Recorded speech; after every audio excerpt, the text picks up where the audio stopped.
O tema que nos foi sugerido ou solicitado para desenvolver vai ser desenvolvido por todos nós aqui da caravana. Cada um vai falar um pouquinho, cada um vai ter uma participação para que todos possam ter a oportunidade de interagir com vocês.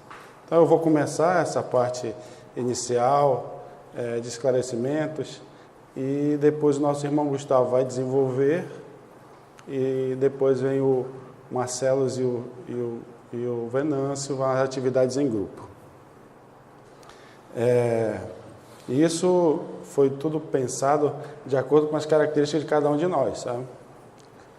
Eu tenho a característica de resumir, sintetizar, e o Gustavo desenvolver. Então, eu vou na primeira parte e ele vai na segunda.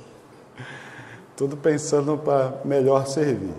Ser espírito e espíritas encarnado ou reencarnado na Amazônia, o fato é, espíritos com compromissos com esta região. E nós vamos desenvolver esse tema dentro de uma lógica que tem feito muito sentido para nós. Comprometimentos e compromissos.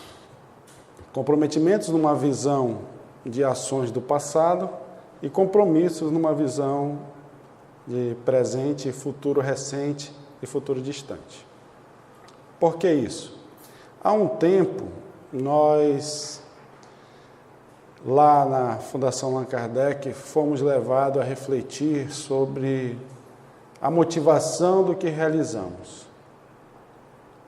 Quando nós reunimos a casa para avaliar nossas ações e com base nessas avaliações de nossas ações ordinárias, especiais, atividades de formação, atividades de sensibilização, atividades de atualização, de formação, as atividades do dia a dia, com base na avaliação desse conjunto de ações, a gente começou a se perguntar sobre qual era o sentido dessa realizar tantas ações. Nossa casa, para terem uma ideia assim, de dimensão da quantidade de trabalhadores que juntos se unem para servir, é em torno de 700 trabalhadores. Então, vocês imaginam a quantidade de atividades que são realizadas durante um ano. A quantidade de horas, por exemplo, em eventos que não são ordinários, aqueles segunda, terça, quarta, quinta, que atendem ao público, atividades voltadas para o trabalhador, as atividades que a gente chama de especiais, que ocorrem como um ETPG, né, num momento fora das atividades ordinárias, elas passam de 1000 horas. Então, tudo isso nos fez realmente ter que discutir nossa relação. O que essas mais de 1000 horas têm nos feito crescer? O que essas horas têm trazido de benefício para nós, que somos os principais assistidos daquela casa, trabalhadores? E aí, passo a passo, fomos refletindo sobre isso e chegando a esse entendimento que nós temos que dar sentido às nossas atividades em função daquilo que nos motiva o bem, daquilo que nos faz pacificar a nossa consciência frente aos comprometimentos de nosso passado. Seja um passado remoto ou um passado distante. Então, eu vou começar a explicar, né, a metodologia que nós vamos desenvolver aqui no estudo por essa abordagem do estudo. O que a gente está chamando de comprometimentos, o que a gente está chamando de compromissos, e essa vai ser a linha mestra que vai conduzir as nossas reflexões. E depois disso nós vamos refletir, caracterizar os espíritos encarnados aqui na Amazônia, numa visão top-down, quem são os espíritos encarnados na Terra, no Brasil e na Amazônia. Para que depois, caracterizado isso, a ideia é que a gente faça uma viagem, à medida que a gente vai se aproximando, para dar conta de nossas próprias histórias. Um processo de intuição, perceber as nossas buscas e o que essas buscas estão relacionadas com as nossas ações do passado. Os compromissos de hoje com as ações do passado. Aprendemos nós que precisamos fazer um encontro entre comprometimentos e compromissos para que efetivamente as nossas ações tenham sentido. O que nós estamos falando de comprometimentos? Aí a gente vai definir o termo para que a gente possa melhor desenvolver os raciocínios. Nós estamos chamando de comprometimentos situações decorrentes das ações delituosas que praticamos em passado distante ou recente. Essas ações caracterizam-se para cada um de nós comprometimentos assumidos dentro da seara do Cristo. E o que são os compromissos com base nessa definição? Oportunidades de redenção da nossa consciência por meio do trabalho na seara do Cristo, em compromissos no presente e no amanhã, recente ou futuro. Então, cada ação que realizamos, pensamos nós, precisa fazer esse encontro de comprometimentos com compromissos. Se eu sou um trabalhador voltado para a área de evangelização de crianças, eu tenho, portanto, um compromisso com isso. De onde veio este compromisso?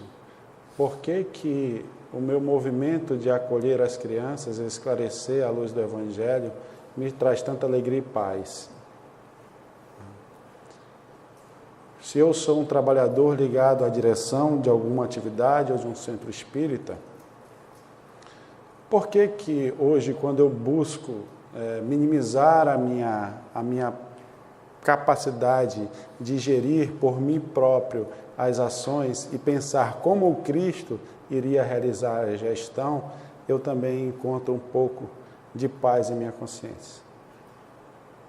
Nesse processo de caminhada como espíritos imortais, nós temos muitas oportunidades de redenção, que refletem a providência divina e a misericórdia divina, atuando para que, no exercício do livre-arbítrio e educando a nossa vontade e as nossas escolhas, nós possamos pacificar a nossa consciência milenar. Então, dentro disso, quando eu faço um encontro entre comprometimentos e compromissos, eu estou dando sentido a esse meu processo de aprendizado. E seja o que eu faça, realize, eu vou estar mais ligado a qualificar essa ação e não quantificá-la. E ao qualificá-la, eu também vou poder dimensionar a minha real necessidade e não mais trabalhar e trabalhar.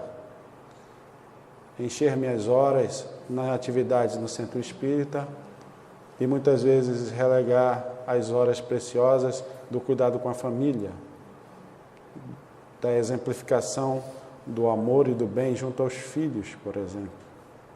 De descuidar da minha atividade profissional, bendita é a oportunidade que me deixa em condições de ganhar o pão de cada dia para honrar os meus compromissos com a sociedade e com a família, para também enlarguecer o meu tempo no centro espírita. O Emmanuel é muito claro quando nos orienta nesse processo de equalização do tempo e aproveitamento do tempo na seara do Cristo, seja em casa, seja em sociedade e seja no serviço da doutrina. Ele diz o seguinte na pergunta 404 de Consolador: a cota de tempo que nós devemos doar aos serviços da doutrina é a cota de tempo que sobrar daquilo que nós aplicarmos na família e nos sagrados lavor do pão de cada dia. De maneira que a seara do Cristo, portanto, ela está em todo canto onde estivermos, mas os nossos primeiros compromissos estão com a família e com tudo aquilo que está ligado a ela. Como eu posso ser missionário de 100, 200, 1.000, 700, no nosso caso, se eu não consigo ser missionário em casa, de 2, 3, 4 e 5? À medida que eu começo, então, a atuar, assumindo os meus compromissos na família, os meus compromissos na sociedade, os meus compromissos com o serviço da doutrina para o bem comum, eu começo, então, a alinhar-me com esse movimento de redenção e pacificação da minha consciência, me libertando dos comprometimentos de um passado, seja próximo, seja ele distante. No nosso caso particular, nós temos algumas obras que foram psicografadas na Fundação Allan Kardec e que são obras destinadas, dizem os espíritos, primeiramente para o nosso aprendizado. As obras tratam de histórias de vida que têm muita relação com a nossa própria história. Então, para falar da primeira história, dando um exemplo, o primeiro livro psicografado na nossa casa e editado, ele tem por nome Galeno. Galeno foi um imperador do século III que buscou trazer para o cristianismo, naquela época, uma aceitação oficial do Estado. E em meio aos intricados labirintos do poder, não conseguiu fazê-lo. E dentro desses intricados labirintos do poder, estamos todos nós. Essas histórias de lutas, de poder, luta por impor sua vontade, impor a sua forma de pensar, isso tem muita relação com a história dos trabalhadores, de nós, trabalhadores da Fundação Allan Kardec. E por isso, nessas histórias do passado, nós encontramos eco, por exemplo, nós dirigentes, encontramos eco na nossa necessidade de estar à frente de uma comunidade tão grande, agora não mais para impor a nossa vontade, mas para servi-los. Entenderam essa lógica do comprometimento dos compromissos? Ela é que vai conduzir nossas reflexões. Podemos ir à frente?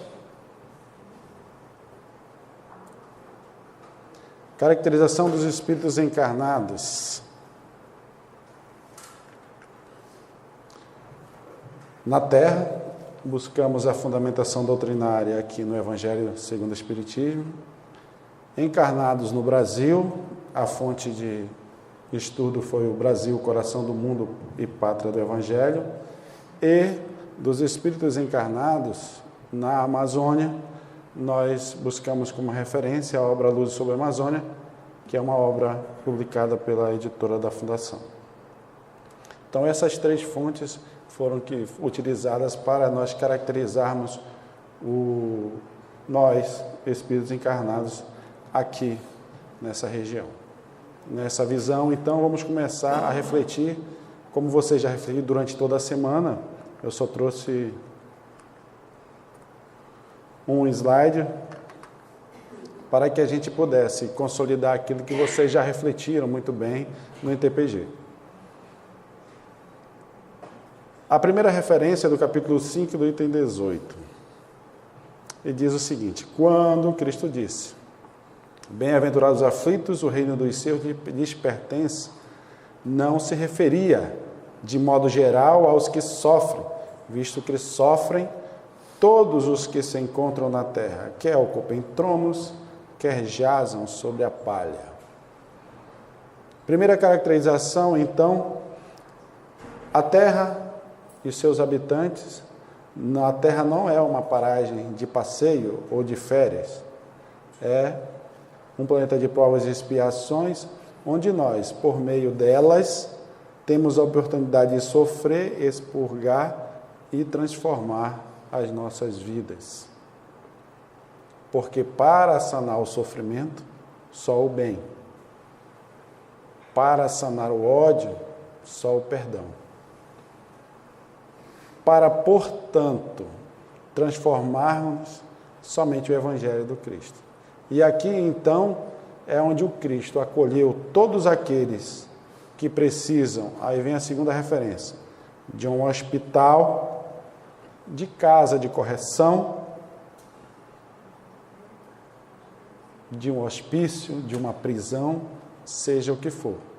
É aqui o local onde o Cristo acolhe a todos nós. E, portanto, não é um lugar de deleite.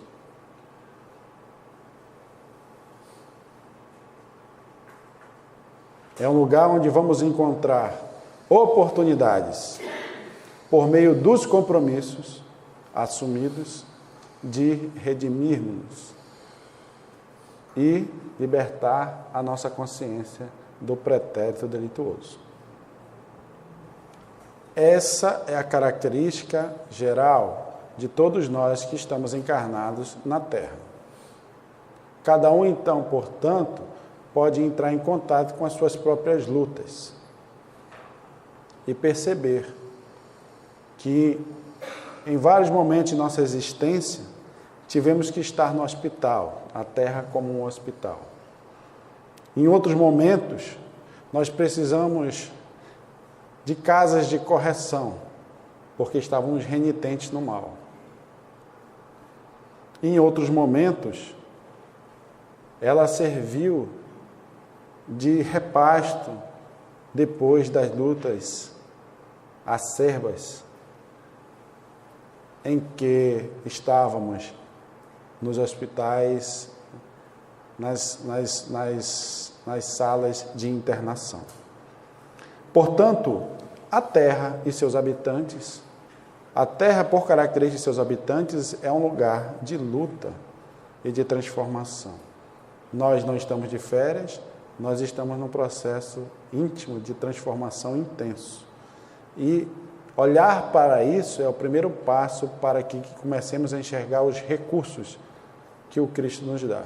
Quando eu falo que é hospital, que é presídio, que é casa de correção, eu falo de recursos que o Cristo nos dá, porque essa é a nossa necessidade. Não é para transformar cada um de nós em pessoas desqualificadas. É para apresentar que esses são os recursos que nós precisamos por estarmos aqui ainda. No Brasil, o coração do mundo, pátria do Evangelho, no capítulo que fala dos navios negreiros, Ismael, em determinado momento, estava angustiado porque as situações no Brasil, que era a pátria do Evangelho, que estaria ligada diretamente ao coração do Cristo, as injunções políticas e sociais não andavam.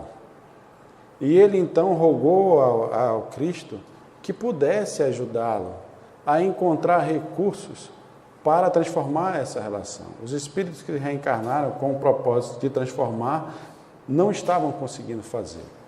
E então, Jesus falou a ele: Ismael, nas tuas obrigações e trabalhos, considera que a dor é a eterna lapidária de todos os espíritos e que o nosso Pai não concede aos filhos fardo superior às forças nas lutas evolutivas.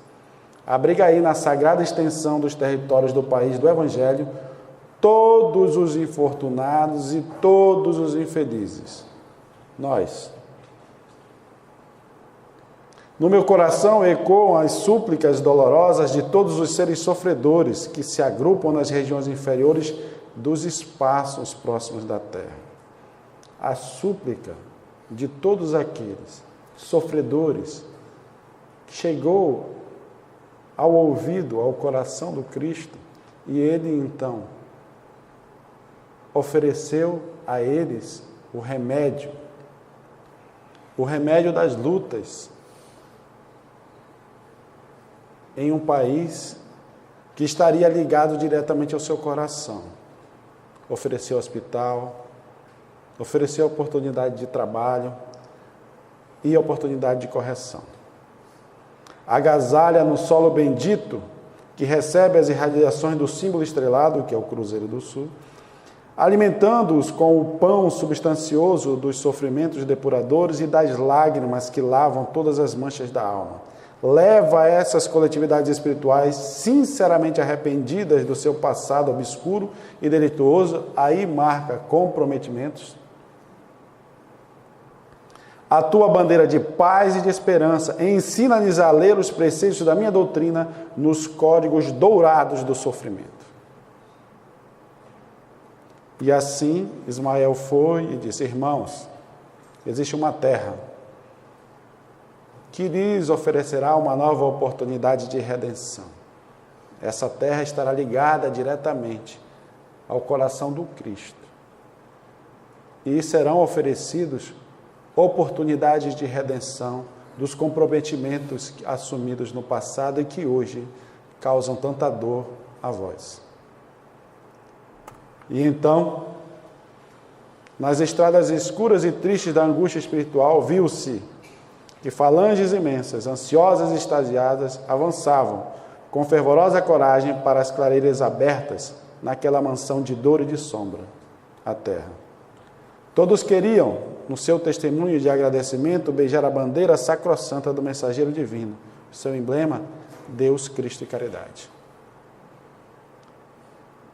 Então viemos muitos de nós, aqueles que aceitaram esse convite, para essa paragem de dor, mansão de dor e de sombras, nas palavras descritas aqui por Humberto de Campos, para buscar compromissos redentores, para pacificar a nossa consciência comprometida com os delitos. Não é fácil não, né? Mas é isso. E o que nós fizemos? Uns foram para o sul, outros foram para o sudeste, outros vieram aqui para a Amazônia. Não é? Iracema estava falando isso na prece dela. Viemos para a Amazônia. E na Amazônia, diz-nos o livro Luzes sobre a Amazônia, quando Carlos Teodoro está explicando aos caravaneiros os nossos comprometimentos aqui nessa região, ele fala: os nobres companheiros do Velho Mundo e do Oriente compreenderão que o nosso débito com esta região verdejante é imenso, em face das inúmeras ações degradantes que nós, ao longo do tempo, vimos desenvolvendo nestas regiões. Aí ele desenvolve isso, que dói mais.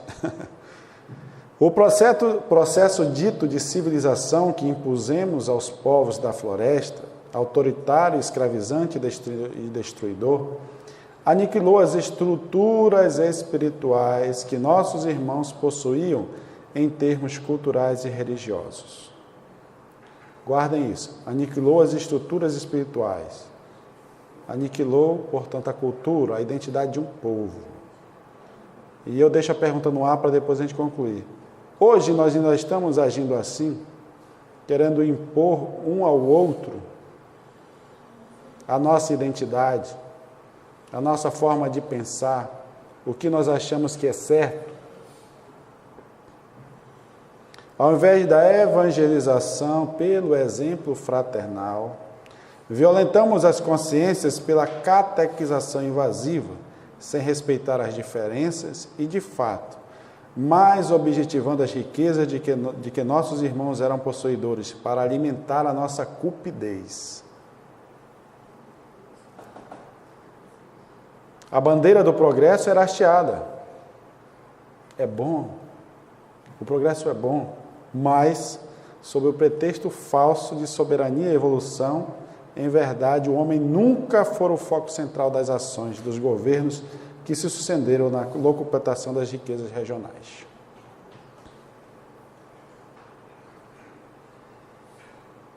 Dando oportunidade de redenção, compromissos novamente para o trabalho no bem, no campo da evangelização de corações, de espíritos ainda muito primitivos, a voz do comprometimento ainda falou mais forte, né, dos delitos do passado ainda falou mais forte. E a nossa ganância promoveu esses movimentos que na história estão registrados, a mancheia, de catequização invasiva, de destruição da cultura dos povos, né, de exploração dos recursos naturais para satisfazer a nós próprios, mesmo que em primeiro momento dizíamos que era para levar o progresso. Aí caracterizam-se de uma forma geral os nossos comprometimentos em relação a essa região. Obviamente, nesses processos de crescimento a cada um de nós, que cada um de nós precisa e necessita, para pacificar nossa consciência frente a isso, nós buscamos compromissos. Quis o Senhor, entretanto, que uma de suas bases de renovação do planeta se estabelecesse nesta região de luz, cujo futuro, a partir de então, se mostra radiante, desde que cumpramos a nossa missão regeneradora no mundo. Aí caracteriza de forma geral os nossos compromissos. Cumprir a nossa missão regeneradora no mundo. Não é regenerar o outro, é nos regenerar. Então, dentro desse raciocínio, causa e efeito poderia também ser a base desse nosso raciocínio, onde comprometimentos dão luz a compromissos, mas compromissos que escolhemos no exercício de nosso livre-arbítrio. Não é lei de talião que eu estou falando, é lei de causa e efeito. Certo, meus amigos? Então, é dentro dessa reflexão que nós vamos desenvolver agora o que sejam para nós os comprometimentos e os compromissos. Eu dei uma introdução geral, e agora o nosso irmão Gustavo vai desenvolver isso para a gente. Muito obrigado. Queridos amigos, hoje pela manhã, antes da gente dar continuidade aqui, para a gente relaxar um pouquinho, hoje pela manhã, quando nós tivemos a reunião aqui na casa, com as lideranças do CELUZ, nós recebemos de brinde esta camiseta linda e maravilhosa. Eu já estava de olho nela desde que eu cheguei ontem à noite, né? Eu vi o povo desfilando, eu digo, eu vou dar uma de pidão, né? Vou ficar na minha. Alguém haverá de me oferecer. Se não, na última hora eu compro para levar, para chegar lá e dizer, olha, eu estive lá. Aí eu recebi a camiseta e fiquei empolgado com a camisa e tal. E não prestei atenção que havia na embalagem que me entregaram a camiseta algo para nós, lá da Fundação Allan Kardec, muito mais significativo. Muito mais. Que era isso aqui, ó. Isso pra gente lá é algo fundamental. Receber um crachá na nossa casa é momento solene. Porque nós buscamos compreender o que isso significa para nós. É um diferencial na nossa vida, no nosso progresso como espírito eternos, repleto de comprometimentos e compromissos para o futuro. É uma oportunidade divina que se apresenta na nossa vida, o trabalho. E ele está aqui materializado, né, ou simbolizado no crachá. E aí, quando eu olhei o crachá lá dentro, eu disse, nossa, eu não esperava tanto. Um crachá. Mas a surpresa ainda não tinha acabado, né? Nós fomos alertados que não era um crachá do evento em si, mas trazer aqui a logomarca, né, da casa, ou seja, é um crachá da casa, dos trabalhadores da casa. Então, a honra foi maior. Nós estamos realmente honrados com esse crachá que nós vamos levar no peito e vamos andar pelos corredores da Fundação Allan Kardec, causar um pouco de inveja para os outros.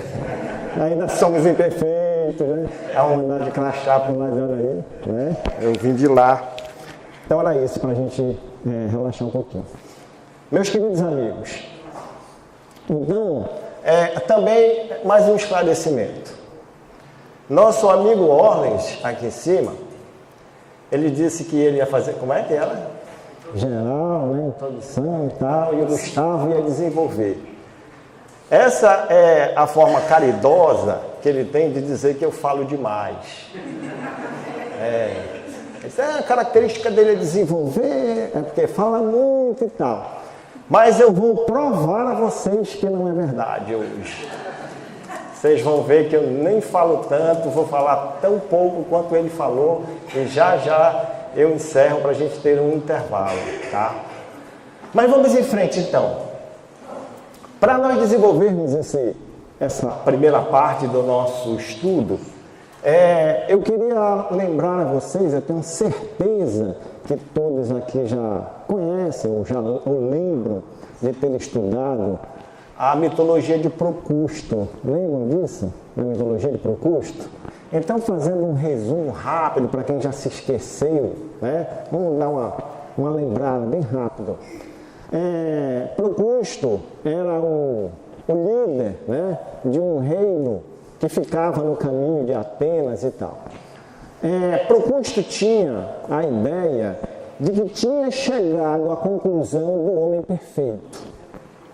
Procusto achava que o homem perfeito poderia ser definido dentro de dimensões, né? Ele tinha um tamanho, ele tinha uma dimensão adequada. A partir dessa conclusão, Procusto bolou por lá uma cama num tamanho que ele julgou ideal, adequado, em que lá se deitaria o homem ideal, o homem adequado, caberia certinho naquele espaço. A partir daí, acontecia que, quando as pessoas estavam de deslocamento, indo ou vindo a Atenas, eles, em algumas vezes, cansados, pediam acolhimento no reino de Procusto. Procusto prontamente atendia, recebia, oferecia o seu melhor, e à noite, quando a criatura já estava dormindo, olha só a surpresa, ele ia ajudar a criatura a se tornar uma criatura adequada, perfeita. Então ele buscava os auxiliares dele, iam lá, pegava a criatura que estava no quarto dela, levava para a caminha de Procusto, deitava ela lá e começava a analisar, né? Olha, esse daqui não é perfeito. Vê como as pernas dele estão passando da cama? Não é perfeito. O que faz? Vamos ajudá-lo. Como? Corta o excedente. Apara os excessos, as arestas, né? Corta. Olha esse outro, como diz aqui, né, na nossa terra, tão quente quanto a minha de lá. Jeito demais. Estica para ele caber na cama. E amarra para um lado, puxa para o outro, estica para ele caber na cama. A psicologia diz que ainda hoje nós trazemos conosco as nossas camas de Procusto, lá no nosso inconsciente, né, meu amigo? As nossas camas de Procusto. E aí fazemos o mesmo com as pessoas quando elas se aproximam da gente. As criaturas se aproximam, a gente olha para ela e vê se ela está no padrão que a gente estabeleceu para o outro. A gente cria um padrão para o outro a partir do que nós somos. Né? E aí, se ela é muito grande, corta. Se ela é muito pequena, estica. A gente quer fazer imposições. Essa é uma forma que nós temos, guardamos até hoje, de nos relacionarmos com as pessoas, por meio de imposições. E isso não foi diferente quando nós estivemos aqui anteriormente, nessas terras amazônicas. Não foi. As nossas relações aqui foram por meio de imposições. Num determinado capítulo do livro Luzes sobre a Amazônia, que será uma obra que vai basear, a partir de agora, o que nós vamos dizer, o que nós vamos estudar, o espírito Carlos Teodoro, numa emotiva prece, no próximo encontro das águas, ele diz o seguinte: Senhor Jesus, quando caminhamos pela primeira vez por estes rincões amazônicos, em busca do ouro e dos prazeres do mundo, não te conhecíamos como te conhecemos hoje. Quando vimos pela primeira vez esta paisagem maravilhosa, não nos sensibilizamos como ora o fazemos, porque não te conhecemos como te conhecemos hoje. Quando pelo nosso egoísmo de mercadores do mundo, eliminamos nações inteiras sem ouvir o clamor de mães, velhos e crianças indígenas, não te conhecíamos como te conhecemos hoje. Quando enfim, Senhor, a nossa ganância atingiu o ápice, ao ponto de destruirmos a floresta, que é sinônimo da própria vida amazônica, foi porque não te conhecemos como te conhecemos hoje. Nosso amigo traz para a gente nessa prece o reconhecimento muito original do que foram os nossos comprometimentos com essas terras, por meio da nossa ganância, das nossas imposições, por ainda muito ativas as nossas camas de procusto, chegamos aqui impondo, nos achando os melhores, os tais, porque vínhamos de um mundo onde a realidade, bem diferente daquela encontrada aqui, fazia com que nós passássemos a crer que éramos superiores, porque detínhamos conhecimentos que aqui não tinha, porque detínhamos de métodos, metodologias que aqui não tinha, de tecnologia que aqui não se chegava nem perto, achávamos com isso que os outros tinham que ser como nós também. E saímos impondo. Não perguntamos sequer se eles gostariam de ser como nós. Não. Simplesmente fomos fazendo. Então, o nosso irmão Carlos Teodoro aqui nos traz essa ideia geral. Nós, em busca do ouro e dos prazeres do mundo, viemos aqui e limitamos nações inteiras, sem ouvir o clamor das mães, dos velhos, das crianças, a ganância conduzia os nossos atos. Esse é um ponto fundamental.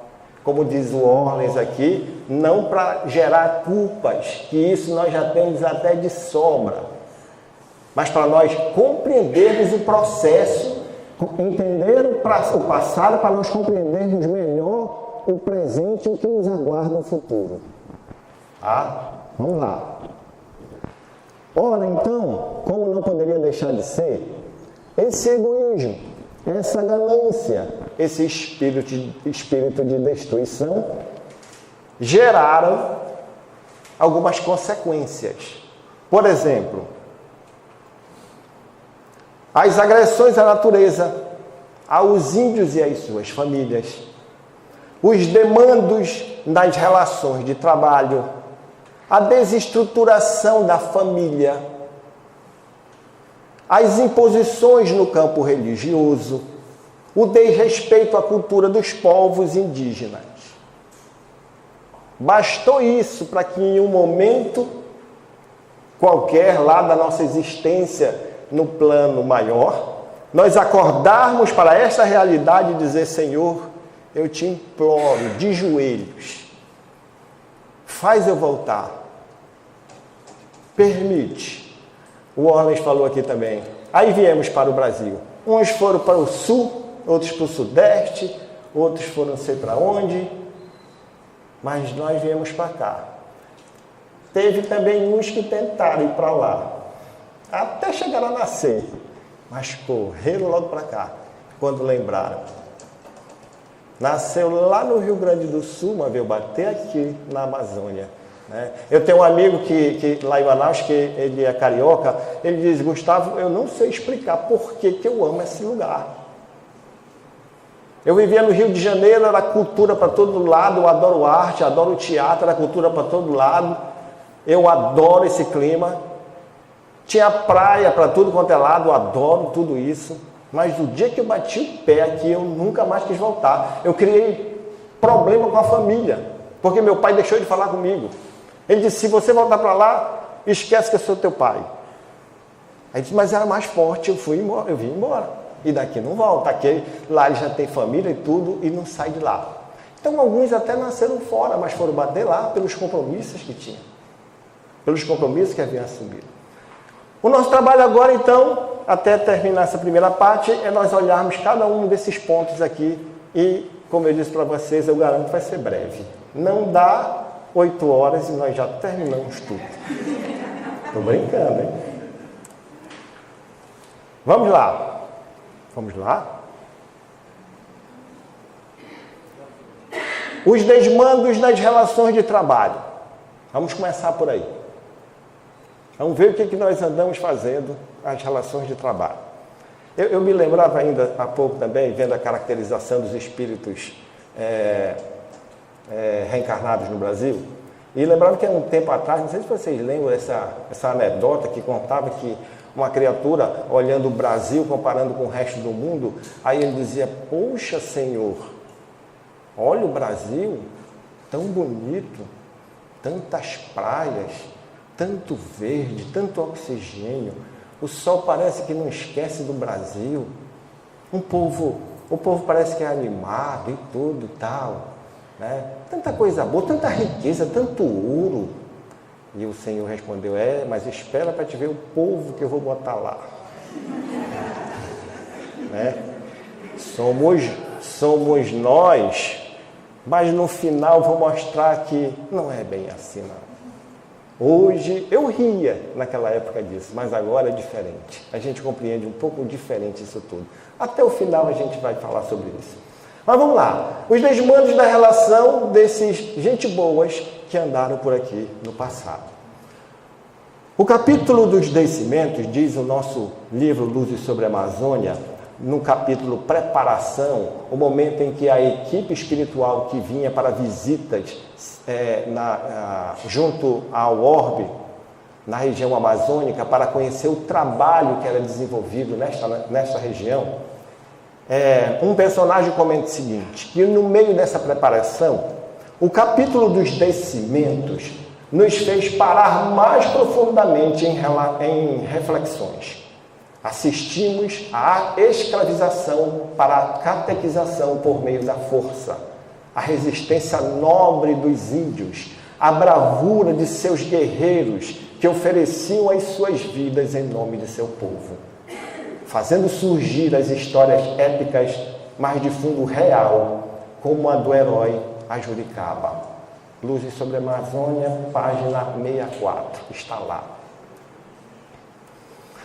Aí, queridos amigos, mais uma vez, aliás, ainda não, mas nos reportando a história, para nós relembrarmos realmente o que foi essa relação de trabalho na nossa região por aqui.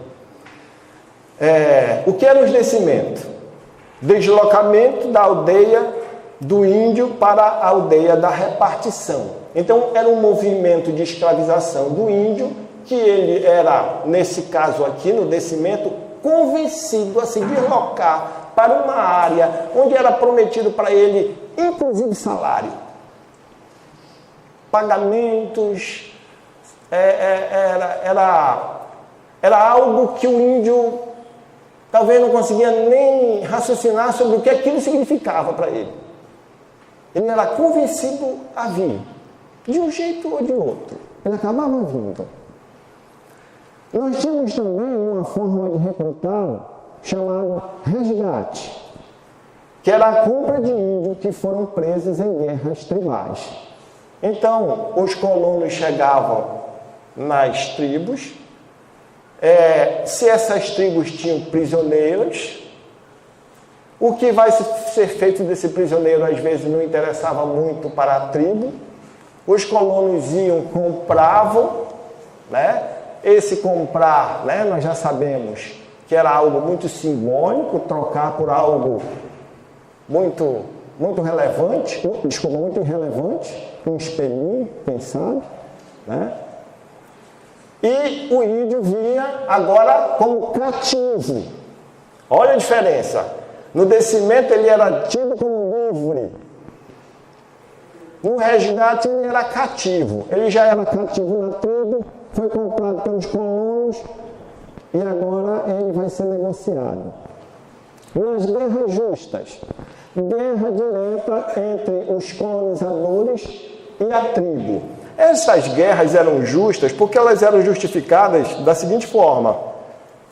O colonizador português, por exemplo, afirmava, confirmava, né, por seus meios, que o índio lá que ele guerreava estava prestando apoio a holandeses, franceses e outros mais que perambularam por aqui também.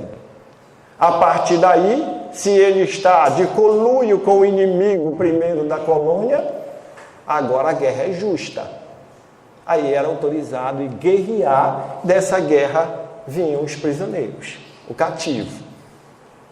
Esses todos acabavam nas aldeias de repartição de onde eram distribuídos para o trabalho.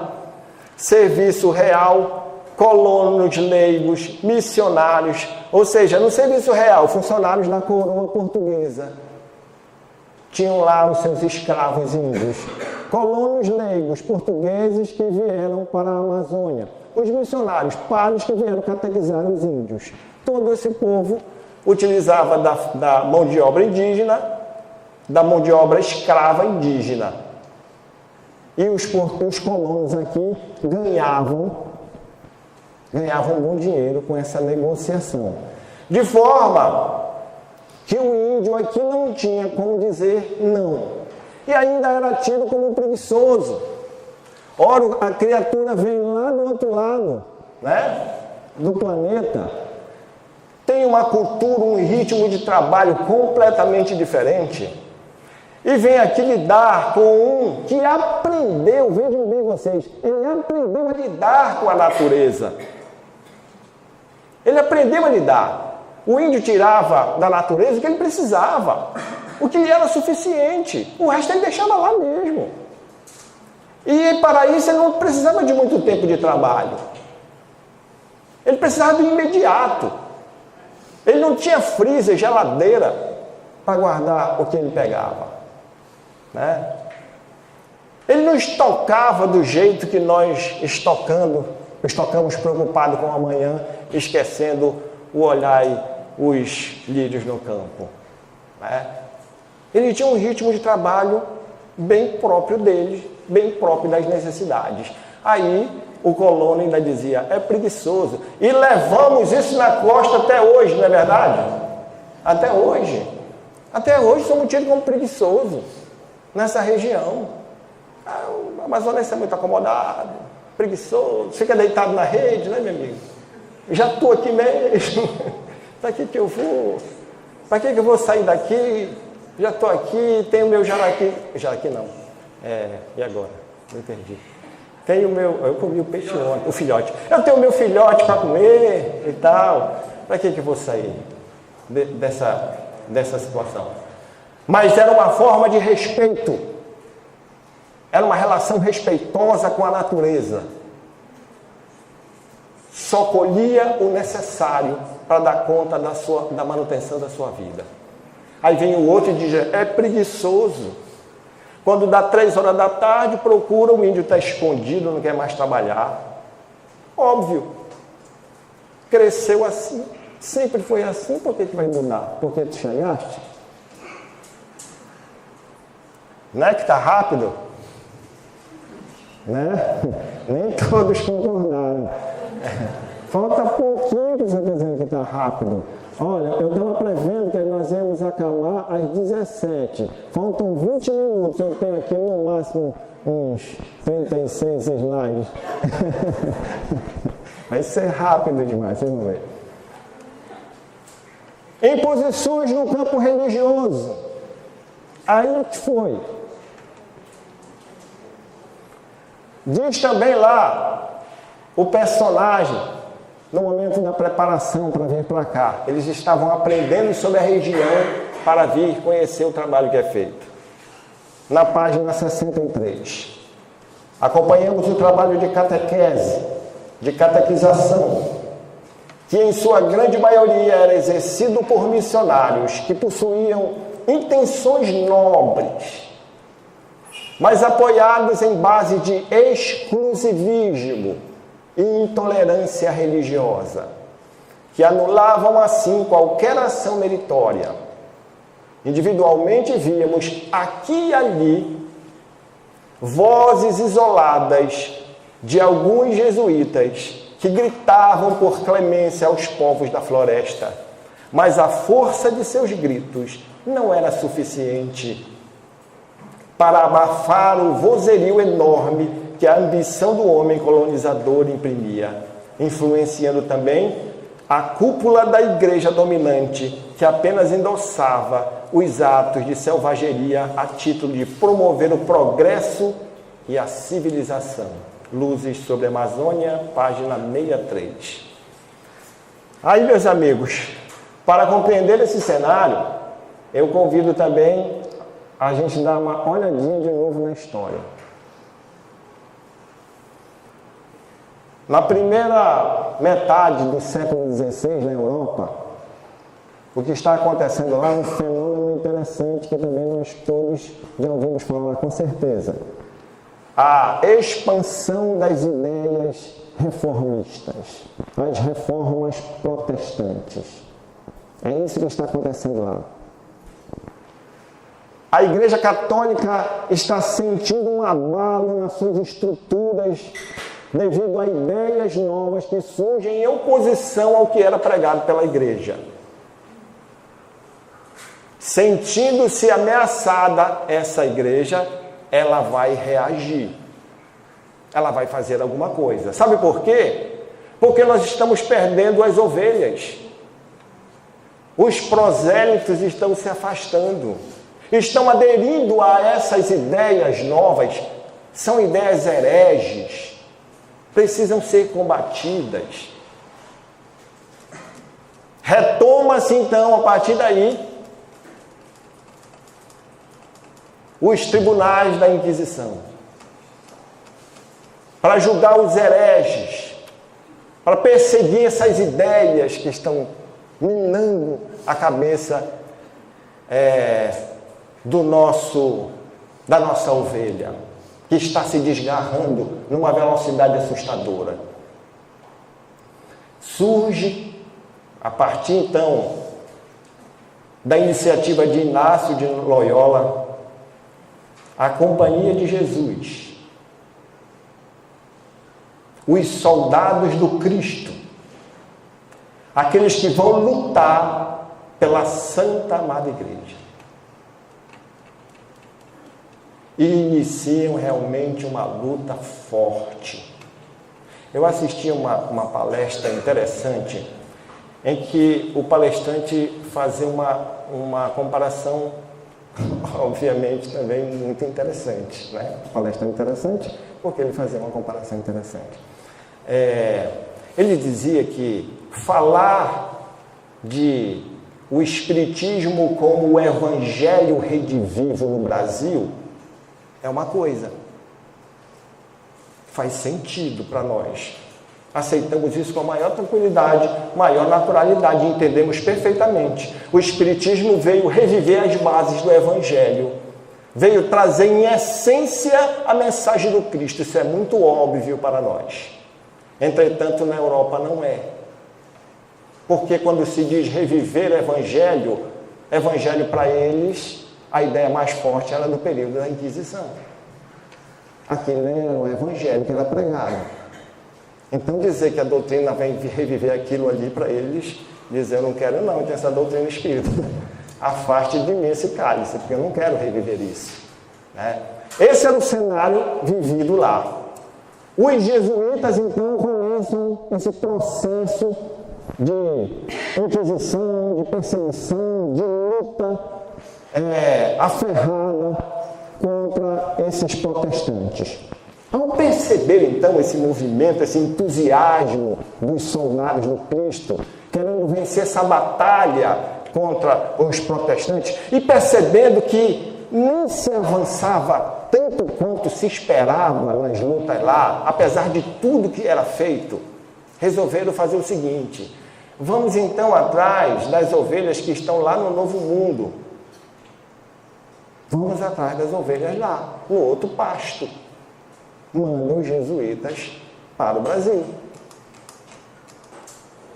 Então vejo que no primeiro momento a ideia, a estratégia era que se chegasse aqui os jesuítas e com a força que estavam usando lá na Europa, os poderes da igreja, fizesse o mesmo aqui, de forma que eu pudesse ter esses índios agora como os novos católicos, digamos assim. Só que aí, meus amigos, chegando aqui no Brasil, a história diz que no início foi diferente. Quando o padre Anchieta chegou com os primeiros jesuítas, não foi bem assim, não. Quando os jesuítas tiveram primeiros contatos com os índios, disseram não. Essas são almas do Cristo. Precisam de socorro, de amparo. Depois veio Manuel da Nóbrega, em seguida. Aí já viu, né? Esse espírito reencarnando por aqui, vindo atrás desse povo também. Aí disse, não, espera aí, não é bem assim. Só muito depois deles é que nós vamos ver chegar a força que se chegou, da forma como se chegou na Europa, vamos ver chegar aqui no Brasil.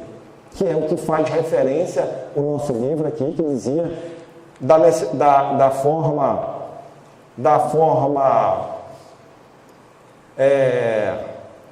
das intenções nobres, mas apoiada em bases de exclusivismo e intolerância religiosa. É nesse momento, então, que chega a intolerância. É que nós vamos ver o índio sendo escravizado pelo próprio jesuíta. Mas até então, as vozes iniciais estavam clamando por socorro. É até no meio dessa briga de interesse, digamos assim, porque o colono tinha uma visão, ele tinha um objetivo em relação ao índio, o jesuíta tinha outro, né? O jesuíta puro queria evangelizar e não catequizar, né? E o colono queria escravizar. E eles entravam em confronto. E isso acabava batendo também de encontro aos interesses da coroa. É por isso que o Marquês de Pombal chega aqui e diz, manda todo mundo embora. Vai embora daqui tudo quanto é jesuíta. Está atrapalhando o progresso. Então nós tínhamos no meio os que trabalhavam na evangelização, que é uma coisa, e os outros que trabalhavam na catequização, que era outra, totalmente diferente. A respeito disso, aqui no nosso Brasil, coração do mundo, pátria do Evangelho, quando fala sobre os missionários, lá no finalzinho, ele faz uma referência, Humberto de Campos faz uma referência a esse movimento dos jesuítas que eu achei muito interessante para a gente relembrar e compreender o que foi o sacrifício desse povo aqui, dos verdadeiros missionários do Cristo na nossa região. Ele diz o seguinte, aqui só de óculos. Aqui dá, porque a letra está no tamanho que vocês nem imaginam. Mas aqui, né, velho? Não constitui objeto do nosso trabalho o exame dos erros profundos da condenável instituição que fez da Igreja, por muitos séculos, um cinto de perversidade de sombras compactas em todas as nações europeias que abrigaram a sombra da máquina do Estado. O que nos importa é a exaltação daqueles missionários de Deus que afrontavam a noite das selvas para aclarar as consciências com a lição suave do mártir do Calvário. Esses homens abnegados eram de fato o sal da nova terra. Os falsos sacerdotes poderiam continuar massacrando em nome do Senhor, que é a misericórdia suprema. Poderiam prosseguir ostentando as púrpuras luxuosas e todas as demais suntuosidades do reino mentiroso desse mundo, incensando os poderosos da terra e distanciando-se dos pobres e dos aflitos. Mas os humildes missionários da cruz ouviam a voz de Ismael, no âmago de suas almas. Aos seus sagrados apelos, abandonaram todos os bens para seguir os rastros luminosos daquele que foi e será sempre a luz do mundo. Foram eles os primeiros traços luminosos das falanges imortais do infinito, corporificadas na terra do Evangelho, e com sua divina pobreza se fizeram os iniciadores da grande missão apostólica do Brasil no seio do mundo moderno, inaugurando aqui um caminho resplandecente para todas as almas, transformando a terra do Cruzeiro numa dourada e eterna porciúncula. Então, queridos amigos, esses foram os nossos comprometimentos. Nós, os que andamos por essas terras, vestindo as batinas. Estamos aqui de volta, graças a Deus, com outra disposição, graças a Deus. Nós conscientes da nossa realidade, porque não queremos andar por aí iludidos, achando que recebemos as criaturas na casa espírita, porque nós agora somos almas salvas, porque agora nós somos curados dos nossos males, porque agora eu sou um benfeitor, um anjo bom. Seremos um dia, espero que não demore, tanto quanto a minha palestra.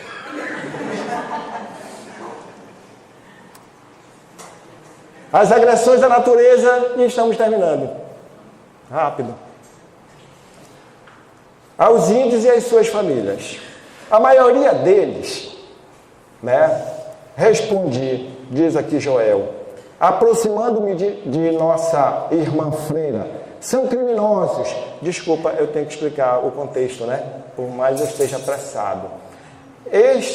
Esta passagem aqui, ela é descrita no momento em que, num posto de socorro, chamado Posto do Amor, próximo do orbe da Terra, sob a região amazônica, um dos postos de socorro, descritos no livro, os caravaneiros estão visitando uma enfermaria, e lá estão muitos espíritos comprometidos com a região amazônica.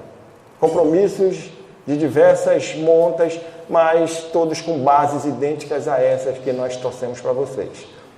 Diversas no formato, mas em essência praticamente as mesmas. E olhando as pessoas que estão lá em sofrimento, é feito o seguinte comentário pelo Joel. A maioria deles, respondi, queria se saber que tipo de comprometimento eles tinham. Aproximando-me de nossa irmã freira, são criminosos ligados à destruição da floresta pela ganância. Não hesitaram em matar quantos se colocavam em posição de resistência às suas pretensões e eliminaram famílias inteiras de descendentes indígenas, caboclos ribeirinhos ou mesmo colonos simples e humildes que se utilizavam do extrativismo de coleta para a sobrevivência. Aí nós trouxemos aqui 2 casos para a gente ter uma ideia do que foi isso. Trouxemos o caso do personagem intitulado como Eleutério. É claro, óbvio que esse nome é fictício, foi só para usar a história do personagem. Ele é apresentado no livro como Eleutério. Era um político à época do governo militar. Apropriou-se de grandes extensões de terra na nossa região amazônica, aniquilando os habitantes locais. Na luta por conquistar a terra, o espaço que ele queria para os interesses agrários dele, ele aniquilou famílias inteiras. O sofrimento dele lá no local era por conta de cobrança de espíritos que se viam injustiçados pelo que ele fez. Cobrança de espíritos vingativos. Ele estava lá a se debater, tentando lutar, mas já no posto de socorro por algum mérito que ele teve. Já estava lá, em tratamento. Algum mérito fez com que ele chegasse até lá. Já estava se preparando para ele seguir adiante. Tá? Então, esse aqui foi um exemplo que nós trouxemos desse comprometimento. Outro é o caso do senhor Manuel, um general brasileiro. Não mediu esforços para perseguir e eliminar opositores durante o período da repressão. Foi um dos mentores da ocupação agrária. A luta dele era uma luta específica contra a própria consciência. Ele já sabia que não devia ter feito o que fez, mas estava assim mesmo também em processo de recuperação já no posto do amor. Uma coisa que nós observamos aqui e queremos destacar é que esses desmandos na ocupação de terra fez com que a criatura tentasse contra leis da natureza, contra determinações divinas, que foi a estruturação da família. Nós, conhecedores da doutrina espírita, sabemos o trabalho que tem o plano espiritual para planejar o encontro de espíritos familiares. Traz para cá, mexe para lá, esse quer, esse não quer, esse já topa, esse nem tanto. Junta esse que já gosta desse, pega aquele que ainda nem gosta tanto, traz para o meio e chega uma criatura e interfere nesse planejamento. Destrói. E um detalhe ainda pior, não sei se é pior, não sei se pode ser pior do que isso, mas um outro detalhe. Ao ponto que ele vinha, o colonizador, por exemplo, ao ponto que estava aqui, destruindo a família alheia, retirando o índio para ser escravo, que era o pai da família, que ia sustentar, retirando a filha do índio para ser a concubina lá do colono, vender um ou outro, ao ponto que ele estava fazendo isso, a dele próprio, do colono, estava desestruturada lá na Europa, porque ele abandonou todo mundo e veio para cá. Vejam vocês, que interessante, né? Ele destruía aqui e a dele também lá do outro lado. Ele estava longe.